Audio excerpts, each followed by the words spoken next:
മുത്തശ്ശി, ദേ ഏട്ടൻ എനിക്ക് തന്ന സമ്മാനങ്ങൾ കണ്ടോ? സൂര്യ നിനക്ക് സമ്മാനങ്ങൾ തന്നോ? ആ, അതിന് സൂര്യ ഇവിടെ വന്നപ്പോ നീ ഇവിടെ ഉണ്ടായിരുന്നില്ലല്ലോ. ആര് പറഞ്ഞു? ഏട്ടൻ ഈ നാട്ടിലെത്തിയിട്ട് ആദ്യം കണ്ടത് എന്നെയാ. ഞാൻ വരണ്ട ഓഫീസിൽ നിന്ന് തിരിച്ചു വരുന്ന വഴിക്ക് ഏട്ടനെ കണ്ടു. ഏട്ടന്റെ കാറിലാണ് ഞാൻ ഇവിടെ വരെ വന്നത്. ആഹാ, അത് പറ. കാറിൽ വെച്ചോണ്ട് തന്നെ എനിക്കും വരുണ്ണുള്ള സമ്മാനങ്ങൾ മുഴുവൻ എന്റെ കയ്യിൽ ഏൽപ്പിച്ചു. ഞാനത് എടുത്തോണ്ട് നേരത്തെ പോയതുകൊണ്ടാ ആരും എന്നെ കാണാതിരുന്നെ. ഓ, ദേ ഇത് നോക്കി.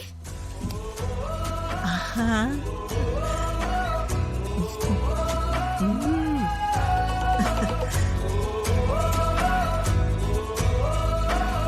ആഹാ, നന്നായിട്ടുണ്ട്. എല്ലാം നന്നായിട്ടുണ്ട്. ഏട്ടൻ തിരിച്ചു വന്നത് നന്നായി. ഏട്ടത്തിയുടെ ഒറ്റപ്പെടലൊന്നും അവസാനിക്കുമല്ലോ. ഓ, അവക്കിപ്പോ ഒറ്റയ്ക്ക് നടന്നാലും ഇരട്ടയ്ക്ക് നടന്നാലും ഒരുപോലെ തന്നെയാ. സൂര്യയുടെ വരവ് കൊണ്ട് കൽപ്പനയുടെ സ്വഭാവം മാറാനൊന്നും പോകുന്നില്ല. അങ്ങനെ അങ്ങനെ പറയല്ലേ മുത്തശ്ശി.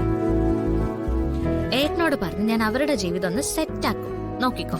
നീ ഒരു കാര്യം പറഞ്ഞ് അതിന് ബുദ്ധിമുട്ടാൻ തീരുമാനിച്ചാല് വേറെ ആര് പറഞ്ഞിട്ടൊന്നും കാര്യമില്ലല്ലോ. നീ അതൊന്ന് ചെയ്തു നോക്ക്. അവന്റെ മനസ്സിനൊരു സന്തോഷം കിട്ടുകയാണെങ്കിൽ കിട്ടട്ടെ. ആ അതെ, ഒരു കാര്യം ചെയ്യ്.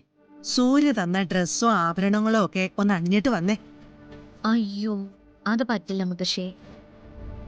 അത് വരുൺ വന്നിട്ട് വരുണിനെ കാണിച്ചിട്ട് വരുൺ പറഞ്ഞിട്ട് ഞാൻ ചെയ്യാം. ഓ, ഉടനെ തന്നെ അവളുടെ ഭർത്തൃഭക്തി തുടങ്ങി. ഓ, ഇതൊക്കെ അണിഞ്ഞിട്ട് എനിക്ക് നിന്നെ ഒന്ന് കാണാനാ. അതുകൊണ്ടാ ഞാൻ ഈ പറയുന്നേ. വേണ്ട മുത്തശ്ശി. ഒരു സമ്മാനം കിട്ടിയ അത് അപ്പൊ തന്നെ ഇട്ട് നോക്കണം നിർബന്ധമുണ്ടോ? കുറച്ച് കഴിഞ്ഞിട്ടായാലും മതിയല്ലോ. എന്നാ പിന്നെ പോയി ചെയ്യാൻ പറഞ്ഞാ ചെയ്യ്. അല്ലാതെ വെറുതെ ഓരോന്ന് പറഞ്ഞുകൊണ്ട് നിക്കരുത്. മുത്തശ്ശി, മുത്തശ്ശിക്ക് കാണാനല്ലേ. സൂര്യ അവന്റെ പെങ്ങക്ക് വേണ്ടി സെലക്ട് ചെയ്യുന്നതൊക്കെ നല്ലതാണോ അല്ലയോ എന്ന് ഞാനൊന്ന് കാണട്ടെ. പോയിട്ട് വാ. ഈ മുത്തശ്ശിയുടെ ഒരു കാര്യം.